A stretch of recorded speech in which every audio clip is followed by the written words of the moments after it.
The hem of her dress was still wet when Clara May Wilburn stepped barefoot through the porch light and into the rising dust of morning. She held the fabric out from her sides like the edges of a forgotten flag, and it dripped once, twice, onto the packed red clay beneath her toes. The dress was blue once. Now it was the pale grey of ash, worn thin in places, the lace stiff like frost from too many rinses in cold creek water. But it was all she had, and it was clean. That counted for something.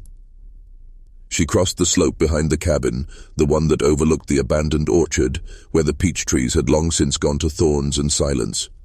Her boots hung from one shoulder by their laces.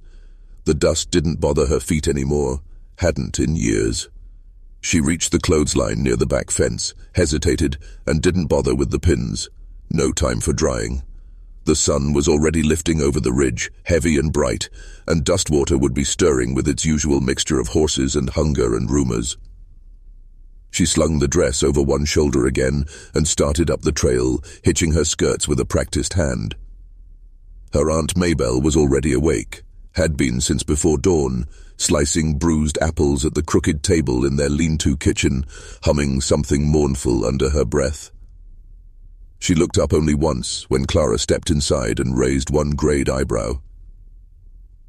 "Suppose it'll dry quicker on you, then it will hang in limp on the line," she said without looking at her again. Clara managed a faint smile. Suppose so. She slipped behind the curtain strung across the narrow hallway and changed with a kind of reverence. Every button up the front she fastened slowly, carefully, like sealing armor for battle. Her fingers trembled just slightly as she tied the old red ribbon through her braid. It had faded to something more rust than crimson, but it still caught the light when she turned her head just so. When she stepped out again, Aunt Maybelle paused mid-slice. "You look like the day you were born," she said finally. Too serious to smile and too pretty to believe. Clara smiled, but her eyes didn't. "You can't be pretty in a dress that smells like limestone and crawdad mud." Maybelle set down her knife and reached into the flour tin on the shelf behind her. From it, she pulled a little box, wrapped in newspaper, tied with twine so thin it could have once held tomatoes to a garden stake. "Don't open it yet," she said as she handed it over. "Not till you get back." Clara's hands closed around it gently, like it might come apart if she breathed too hard. "You didn't have to." "I know," said Maybelle, "but I wanted to." Clara tucked the parcel deep into her apron pocket, nodded once, and turned toward the door. "You walk slow into town," Maybelle called after her. "Let them come at you first, and they always do." Clara didn't answer. She knew the road, knew the girls with their pinched faces and polished teeth, knew how the storekeepers never said her name unless someone else said it first, and then it was always half swallowed, like they were trying not to get caught being kind. She walked the 2 miles to Dustwater with her head held as high as she could bear. The morning wind played with the loose edges of her ribbon, tugged it until it danced against her shoulder. Her boots tapped a rhythm along the old fence posts, and for a little while there was only the sound of her steps and the dry whisper of grass. The town was already waking up. A horse snorted by the well near the blacksmith's, where a boy hammered sparks from an anvil like he was punishing it for breathing. The saloon doors were open, and laughter slithered out into the street. Dustwater didn't trade in grace. It ran on whiskey, grudges, and memory. She passed the bakery without stopping. It was shuttered again. No bread today, no warmth. Just the smell of old firewood and the sour perfume of stale yeast. As she stepped past the general store, she saw them, 3 of them, braided together like vines, arms linked in choreographed cruelty. "Well, if it ain't Clara Wilburn, Queen of the Dust Heap," said Millie June Granger, loud enough for the world to hear. The others giggled. One of them, Fay or Lorna, or one of the others who wore lace they never earned, pinched her nose and whispered, "Someone hose her down before we all catch poverty." Clara kept walking. Her cheeks burned, but her eyes didn't waver. She'd walked through worse fires. She cut through the alley behind the telegraph office where the shadows pooled thick and cool. That was when she saw him. He sat on the edge of a wagon bed, hat low over his eyes, coat folded neatly beside him. There was a silver flask untouched by his boot and a rifle slung careless over the wheel well, but he didn't look like he meant harm. He looked like still water, deep, slow, and not to be trusted too quick. She slowed, half turning, unsure whether to speak. His eyes found hers beneath the shadow of his brim, grey, the color of storm smoke. They didn't narrow, didn't smile, just held. Clara cleared her throat. "Didn't mean to startle," she said, though her voice wavered. "Just cutting through. Town's not always kind." Still, he said nothing. She shifted, thumb tightening on her skirt. "It's my birthday," she added, half to the wind. "Not that it matters, just didn't want it to pass like a ghost." He tilted his head. Dust clung to the edges of his jaw, his collar. He hadn't shaved in days, but there was no slouch in him. Clara glanced away, embarrassed suddenly by her own voice. "You can come by if you want," she said. "It's not a party or anything, just pie. Granny's making it." She waited a second too long, then turned to leave. He spoke just as she took her first step. "What kind of pie?" She stopped, startled. His voice was low, rough, but something in it brushed against her like barnwood sanded smooth. "Apple," she said, turning back. He nodded, not a big nod, just a tilt of agreement. "Maybe," he said, then nothing more. Clara walked home with her heart clattering like a dropped dish. She didn't know why she'd invited him, didn't know why he'd listened. By the time she reached the edge of their land, the sun had climbed to its cruelest height. She peeled the apples while Maybelle rolled the crust, neither of them speaking for a long while. The smell of cinnamon floated like memory through the room. Clara set the table with a chipped plate, a tin fork, and the little parcel Maybelle had given her, now open to reveal 7 candles, none of them the same length or color. Some were purple, others waxy white or tarnished pink. But they smelled like beeswax and something sweet. Clara pressed one to her nose and smiled. "There for the pie," Maybelle said from behind her. "Not a birthday without candles." Clara wanted to say something but didn't. The lump in her throat was too wide to speak over. The day dragged on. She swept the porch twice, though it didn't need it. She rebraided her hair 3 times. Each hour she glanced toward the trail, half hoping and half hating herself for hoping at all. The sun was beginning to bleed down the ridge when she gave up. She sat on the porch step, chin resting on her knees, watching the shadows stretch like long fingers. The pie sat inside, untouched. The candles remained crooked in their crust. She whispered to no one. "Told you he ain't coming." The wind picked up, tugged at the loose ends of her ribbon. Then she saw it. A figure at the bend in the road. Her breath caught. She didn't move. Couldn't. The silhouette came into view slowly. A wide-brimmed hat. A tall frame. A stillness that carried forward even in motion. It was him. He reached the gate and stopped. Didn't open it. Just stood there, then slowly extended his hand. In it, a small yellow flower, wild, a little crushed. "Didn't have time to wrap it," he said. The wind picked up, tugged at the loose ends of her ribbon. Then she saw it, a figure at the bend in the road. Her breath caught. She didn't move. Couldn't.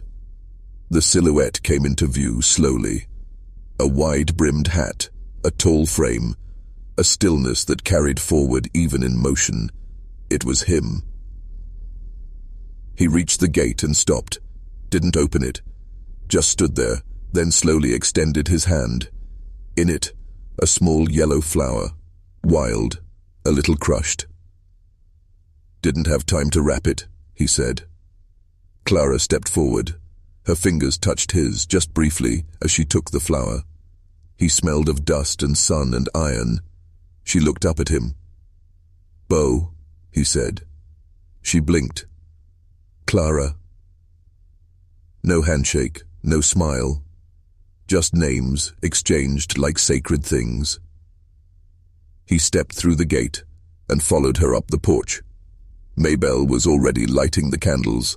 The flames danced, awkward and soft, casting the room in flickering gold. Beau looked at the pie, then at Clara, said nothing. Clara folded her hands in her lap. "Make a wish," she whispered. "I already did," he said, and his eyes, grey and unreadable, held hers for a breath too long. She blinked and looked away. He picked up the fork. From down in town, the faint sound of laughter rose, the high shrill of Millie June and the others. But up here, it didn't matter. Not anymore. As Bo took the first bite, Clara reached into her apron pocket to touch the ribbon and felt something else. A folded paper. She hadn't put it there. She opened it slowly beneath the table. One sentence, ink slanted and scrawled. "He's not what he seems. Ask the sheriff." Her fingers went still, her breath caught. She looked up. Bo was already watching her, and the last candle flickered out. Clara didn't sleep that night.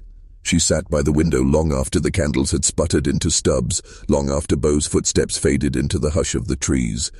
The note stayed in her hand. The ink smudged slightly from the sweat of her fingers.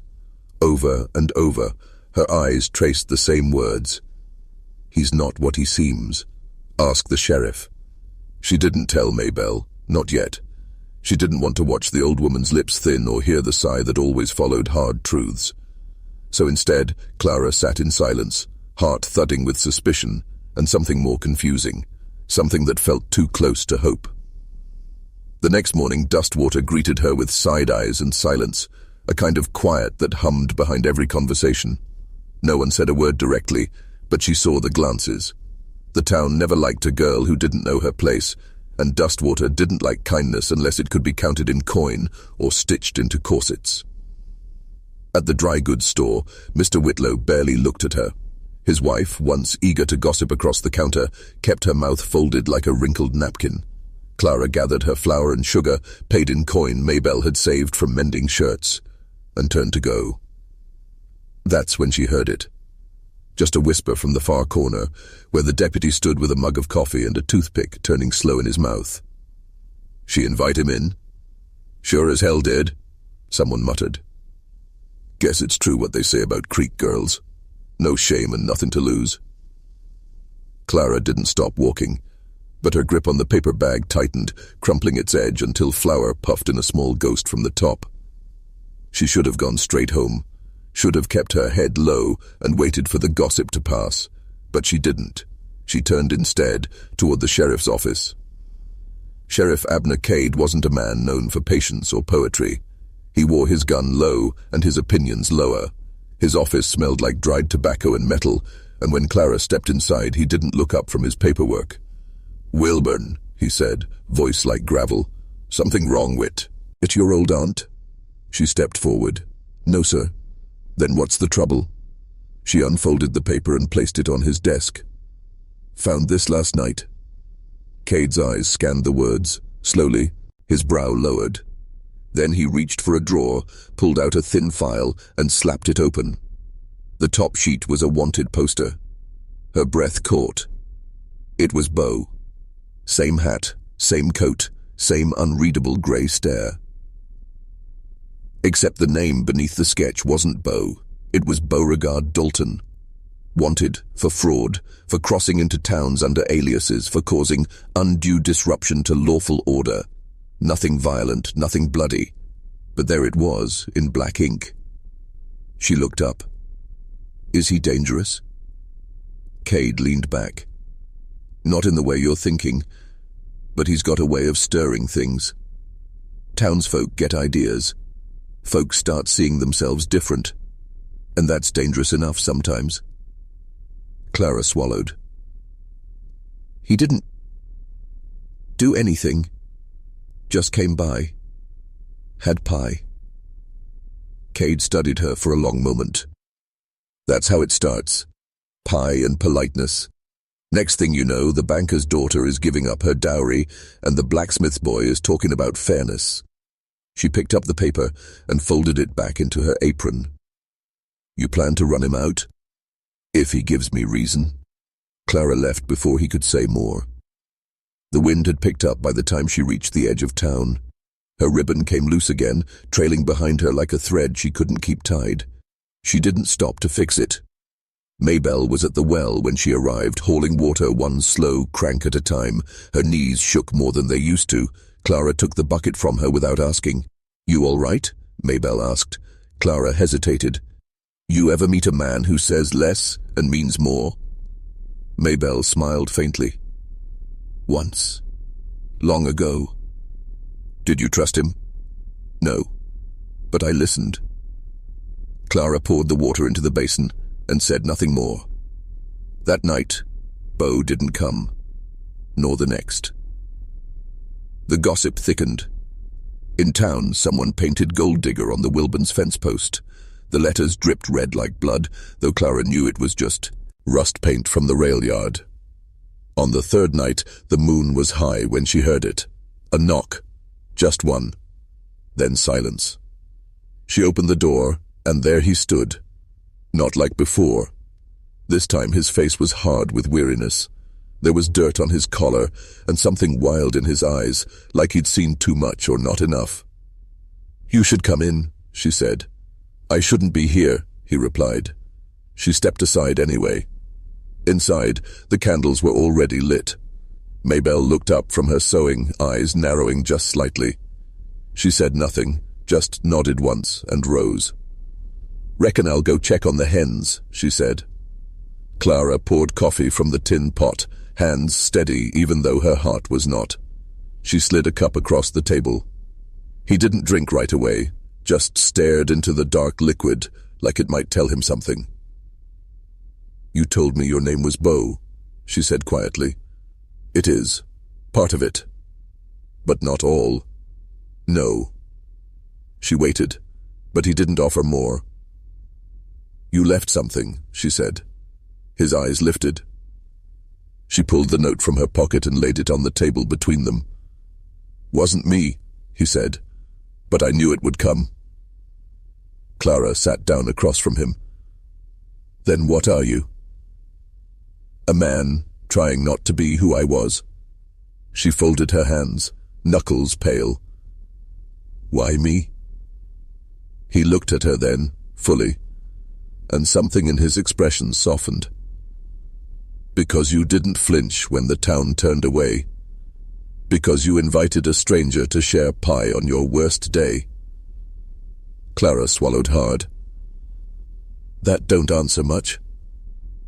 "No," he agreed. "But it's honest." They sat in silence, the kind that doesn't stretch but settles. "I came from money," he said finally. "Lost it, found it again, then realized it never kept me warm. I started traveling, town to town, looking for places that still held something real. Dustwater.